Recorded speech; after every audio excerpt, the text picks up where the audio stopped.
नमस्कार, prime news देख रहे हैं आप और आपके साथ मैं हूं अब्दुल समद इसरार। साल 2027 में सनातन आस्था के सबसे बड़े केंद्र यानी महाकुंभ का महाआयोजन होना है, जिसके लिए अरबों रुपए पानी की तरह बहे जा रहे हैं। लेकिन आज प्राइम न्यूज दावों की उस चमकती परत को उखाड़ने जा रहा है जिसके पीछे एक बेहद कड़वी और बदबूदार हकीकत छिपी है। सवाल यह है, क्या जिस मां गंगा के नाम पर यह पूरा मेला सजना है, क्या वो खुद इस महाकुंभ से पहले अपने अस्तित्व की लड़ाई हार रही है? ऋषिकेश में करोड़ों रुपए की लागत से बने हाईटेक प्लांट से लेकर चंद्रभागा नदी तक हर जगह सिर्फ प्रशासनिक नाकामी और कागजी घोड़ों की हकीकत सामने आई है। ऋषिकेश से हमारे संवाददाता महेंद्र प्रताप सिंह की ये विशेष और आंखें खोल देने वाली ग्राउंड रिपोर्ट देखिए।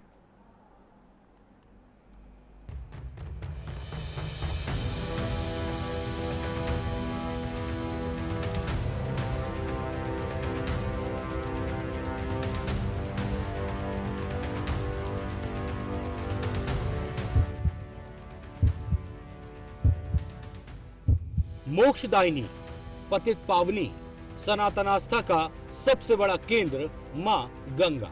साल 2027 में इसी पावन तट पर महाकुंभ का महाआयोजन होना है। देश दुनिया से करोड़ों श्रद्धालु इस धरा पर आएंगे।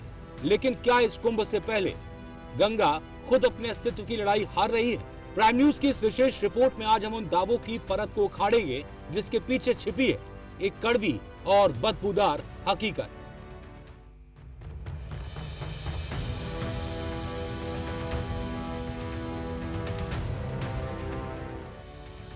दावा नंबर 1। साल 2020 में मुनि की रेती सीमा पर करीब 70 करोड़ रुपए की भारी भरकम लागत से देश का पहला 4 मंजिला हाईटेक एसटीपी बनाया गया। आधुनिक एमबीबीआर तकनीक और दावा था कि हर दिन 75 लाख लीटर सीवेज का शोधन होगा। लेकिन जमीनी सच क्या है? स्थानीय सामाजिक कार्यकर्ताओं का सीधा आरोप है कि ये 70 करोड़ का प्लांट सिर्फ एक शोपीस बनकर रह गया है। शोधन के नाम पर औपचारिकता हो रही है और इस सीवर का जहरीला पानी आज भी रिस कर सीधे गंगा की लहरों में जहर घोल रहा है। इसे लेकर आम आदमी भी परेशान है। हम यही सोचते हैं सर कि ये सब जो भी इनके फाइलों तक ही सीमित है। बस इनके फाइलों में सब कुछ हो जाता है, लेकिन धरातल पे कुछ भी नहीं होता है। धरातल पे जो जैसी व्यवस्था है वैसी है। इनका बस फोटोबाजी होती है और कुछ भी नहीं होता। धरातल पे आप आज भी आके देख लो, निरीक्षण कर लो, वैसे का वैसा ही मिलेगा। लेकिन कागजों में ये इसको प्राकृतिक इसको बता देंगे, प्राकृतिक जल स्रोत बता देंगे, लेकिन धरातल पे तो कुछ और है। कहानी सिर्फ एक प्लांट की नहीं है। चंद्रभागा नदी, जो कभी आस्था का हिस्सा थी, आज गंदगी की सबसे बड़ी वाहक बन चुकी है। सैकड़ों घरों और बस्तियों का खुला टॉयलेट और सीवेज का पानी इसमें गिरता है, जो आगे चलकर सीधे गंगा में समाहित हो जाता है। हैरानी की बात देखिए, शिकायतें हुई। देहरादून से लेकर टिहरी तक के आला अफसरों ने गाड़ियों की हूटर बजाते हुए निरीक्षण भी किए। नगर पालिका मुनि की रेती और नगर निगम ऋषिकेश को संयुक्त अभियान की कसम भी दिलाई गई। लेकिन नतीजा ढाक के 3 पार। कागजी घोड़े तो खूब दौड़े, पर जमीन पर गंदगी की धार नहीं रुकी। इसमें मैं ये कहना चाहूँगा, सीवरेज का पानी तो कोई नहीं जा रहा है। जो भी पानी जाता है ट्रीटमेंट के बाद ही जाता है हमारे 7.5 MLD एसटीपी में। हाँ, ये ज़रूर है कि जब बरसात होती है, बारिश से समय जो बहुत ज़्यादा पानी आता है, तो उस समय ये पानी पूरा का पूरा कभी भी ट्रीट नहीं किया जा सकता। और जो भी हमारे ये प्लांट बना हुआ, वो सिर्फ उस समय के लिए बना हुआ जब बरसात नहीं होती है। यानी लीन सीजन के, जब सूखा सीजन होता है, ड्राई सीजन होता है, तभी जो पूरा का पूरा नाला हम अंदर लेते हैं। और आज की डेट में भी अगर आप जाके देखें तो हमने पूरा नाला अंदर लिया हुआ है।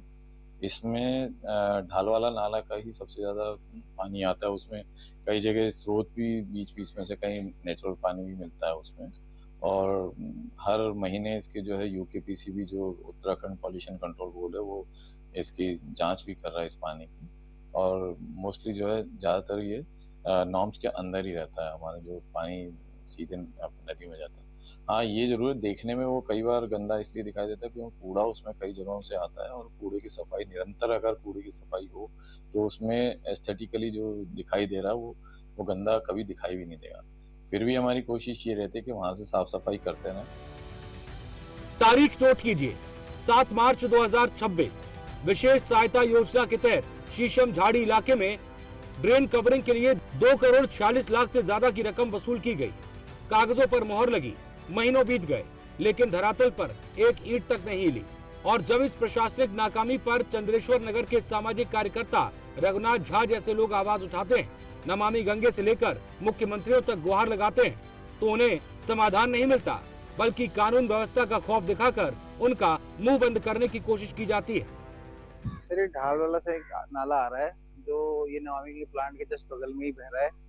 और इससे क्या होता है, ये पानी अभी तो जब तक ये पानी बढ़ा रहता है, ये पानी लगातार गंगा जी में जाता है। और जो ये सिंचाई विभाग के लोग हैं, इन्होंने सीधे सीवर के कनेक्शन इस नाले में खोले हुए हैं। कई बार सीधे शिकायत करने के बावजूद भी सीधे सीवर का पानी गंगा जी में जाता रहता है। इसकी रोकथाम के लिए हमने ये 200 मीटर का पैच भी है जो खुला हुआ है, इनका 3 किलोमीटर के पैच में 200 मीटर पैच खुला हुआ है। उसकी हमने ढकने के लिए इनको एक सूचना भी दे रखी है, जिसका इन्होंने प्रपोजल भी पास करा हुआ है, पर वो स्वीकृति अभी तक नहीं हुई है। ऋषिकेश में सैकड़ों करोड़ों रुपए के प्रोजेक्ट पास हो रहे हैं, पर 2-2.5 करोड़ का प्रोजेक्ट पास इसलिए नहीं हो रहा है क्योंकि ये सीमांकन के रूप में देखा जाता है। ये नगर पालिका मुनिकीरेती और चंद्रेश्वर नगर ऋषिकेश देहरादून के अंदर ये सीमा के रूप में पाया जाता है ये नाला। तो इसलिए दोनों विभाग के किसी भी अधिकारी इसकी जिम्मेदारी नहीं लेना चाहते अपने ऊपर। सवाल है, क्या सिस्टम के लिए शिकायत दूर करने से ज्यादा आसान शिकायतकर्ता को दबाना है? कुंभ 2027 की उल्टी गिनती शुरू हो चुकी है। सड़कों, पार्किंग, बिजली और घाटों को चमकाने के लिए अरबों रुपए पानी की तरह बहाए जा रहे हैं। आयोजन को भव्य और दिव्य बनाने की होड़ मची है। लेकिन प्राइम न्यूज आज कुंभ के कर्णधारों से सीधा सवाल पूछता है कि जिस गंगा के नाम पर ये पूरा मेला सजना है, अगर उसकी धार ही निर्मल नहीं होगी तो इस भव्यता का आधार क्या होगा? क्या हमारे कर्णधार सिर्फ इवेंट मैनेजमेंट में व्यस्त रहेंगे या मां गंगा को इस सीवर के जहर से मुक्ति भी दिलाएंगे? ऋषिकेश से महेंद्र प्रताप सिंह की